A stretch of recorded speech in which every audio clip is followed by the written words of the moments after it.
입장에서는 하루빨리 윤석열 전 대통령과 좀 거리 두기를 확실히 하는 게 지금 무엇보다 필요하다고 보여집니다. 왜냐하면 윤석열 전 대통령이 지금 뭐 일본 언론하고도 인터뷰를 했는데요. 저건 상당히 이제 국민 여론에 상당히 부정적으로 지금 보여질 걸로 보여지고요. 윤석열 전 대통령이 계속 이렇게 국민의힘을 이렇게 조종하는 듯한 그런 모습을 보이는 거는 중도층에도 매우 좋지 않을 걸로 보여지고요. 또 한편으로 본다면 이제 민주당 입장에서는 지금 대통령 지지율이 상당히 지금 고공행진을 하고 있기 때문에 네. 상당히 좀 이로울 걸로 지금 예상이 되고 있는데 저는 개인적으로는 그러나 쉽진 않아 보입니다. 왜냐하면 지금 인물론이 좀 저는 솔직히 말씀드리면 이 민주당에서 지금 밀고 있는 이 서울시장 후보라든가 경기도지사 후보들을 보면 이게 과연 국민들이 원하는 사람들이 지금 나오는 것일까 하는 그런 의구심이 들기도 좀 합니다. 왜냐하면 지방선거 6개월 앞으로 다가왔습니다. 민주당은 뭐 어게인 2018, 국민의힘은 2020 어게인을 노리고 있는데요.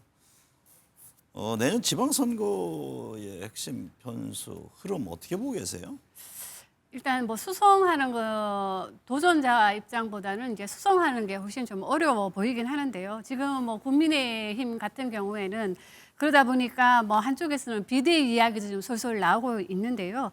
저는 국민의힘 입장에서는 하루빨리 윤석열 전 대통령과 좀 거리 두기를 확실히 하는 게 지금 무엇보다 필요하다고 보여집니다. 왜냐하면 윤석열 전 대통령이 지금 뭐 일본 언론하고도 인터뷰를 했는데요. 저건 상당히 이제 국민 여론에 상당히 부정적으로 지금 보여질 걸로 보여지고요.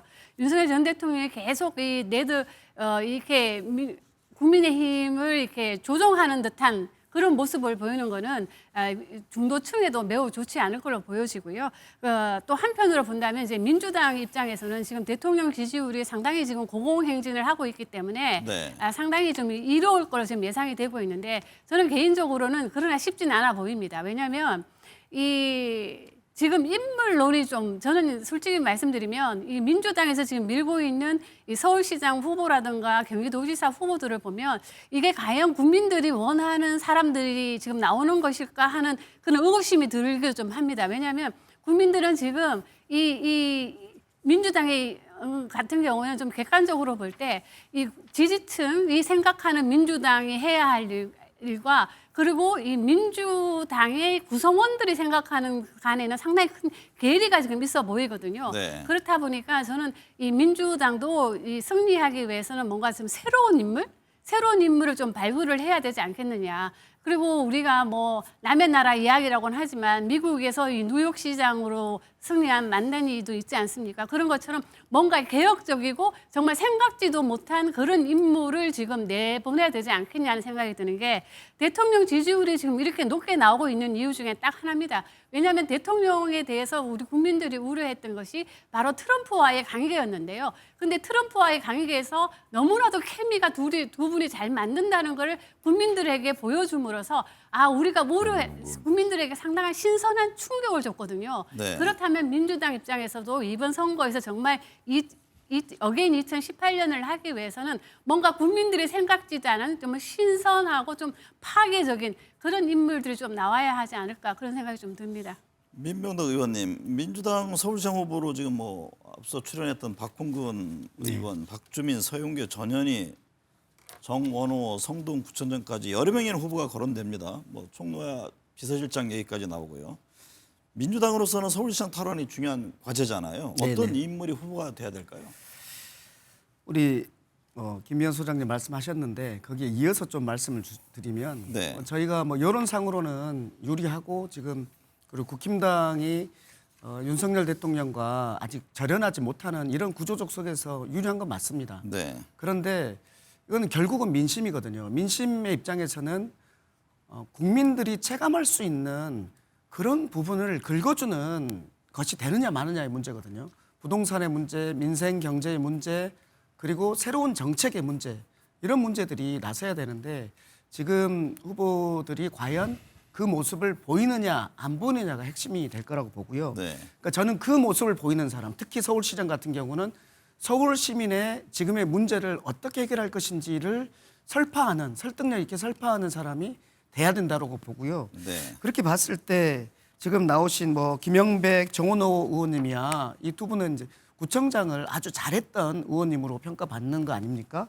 그리고 이제 뭐 박홍근, 서영교, 박주민 이런 의원님들 같은 경우에는 서울시를 아주 잘 안다. 네. 특히 좀 전에 박홍근 의원님 같은 경우는 이제 박운수 시장과 케미를 맞춰서 그때 많은 일을 했던 이런 측면들이 있는 것이고, 그리고 박용진, 뭐 박주민 의원은 뭐 젊은 분들에게 좀 소구력이 있는 것이고, 그다음에 홍익표 전현희 의원 같은 경우는 어려운 지역을 좀, 특히 홍익표 의원 같은 경우는 네. 어려운 지역으로 가서 그 희생한 그런 측면들이 있는 거 아니겠습니까? 네. 그 본인들이 가지고 있는 그 고유한 것에다가 어떻게 하면 서울 시민의 삶을 좋게 할 것인지에 대한 개혁적이고 파괴적인 그런 정책들을 제안을 해야지 저는 선택을 받을 수 있을 것이라고 봅니다. 김성태 전 대표님, 경기도지사 후보와 관련해서 조원 CNI 글로벌 리서치 여론조사 결과가 나왔습니다. 김동연 경기지사가 선두를 지킨 것으로 나타났는데 지금 여권 내에서도 경쟁이 치열합니다. 어떤 변수가 있을까요? 변수가 많이 있죠. 이제 경기도지사 후보 관련한 이야기를 하기 전에 조금 전에 이제 민의님께서도 이야기를 했습니다만은 사실상 이 보수 지정에서는 현 오세훈 서울시장이 유일한 지금 카드라고 해도 과언이 아닙니다. 네. 그런데 이제 불과 내년 지방선거 6개월밖에 남지 않은 시점에 그런 오세훈 서울시장을 특검이 기소했다는 것은 특검 수사를 통해서 이렇게 뭐 오세훈 시장도 본인이 뭐 11월 8일 날 또 그 맹태균 씨 대질신문까지 본인이 또 직접 요청하고 또 지난 10년 동안 8대의 그 핸드폰 사용한 핸드폰을 갖다 특검에 제시하면서 관련성을 한번 봐달라. 아무런 지금 실질적인 정황이나 또 증거들이 나오지 않았어요. 그럼에도 불구하고 특검은 오세훈 시장을 갖다 기소를 했습니다. 그만큼 이제 특검이 기소를 하고 나면은 당 내적으로 국민의힘 내적으로 서울시장을 이제 경합하고 경선하는 이 경쟁 과정이 크게 만들어지고 많은 네. 논란과 혼란이 생겨요. 그런 부분에 대해서 일정 부분 오세훈 시장은 이 정치 탄압적인 국면을 잘 극복해야 되고 경기도지사 후보 관련해서도 지금 현재 국민의힘 입장에서는 김동연 경기지사가 지금 현재 흔히 말하는 친명 인사로 이렇게 비춰지는 인사도 아닙니다. 네. 나름 뭐 또 행정 또 뭐 경제기획통으로서 그 전문성을 또 가지고 있기 때문에 대단한 뭐 경쟁력을 가진 지사죠. 그렇기 때문에 지금 우리로서는 현역위원으로서는 한석이 절실한 마당이니까 경기도의 뭐 현역위원으로서 안철수 의원이나 김원혜 이런 의원들이 뭐 도전은 할 수 있지만은 네. 최종적인 그런 결정을 가기까지는 저는 어렵다고 봅니다. 네. 그렇기 때문에 그렇다면은 당 지도부가 상당히 전략적 판단을 해야 돼요.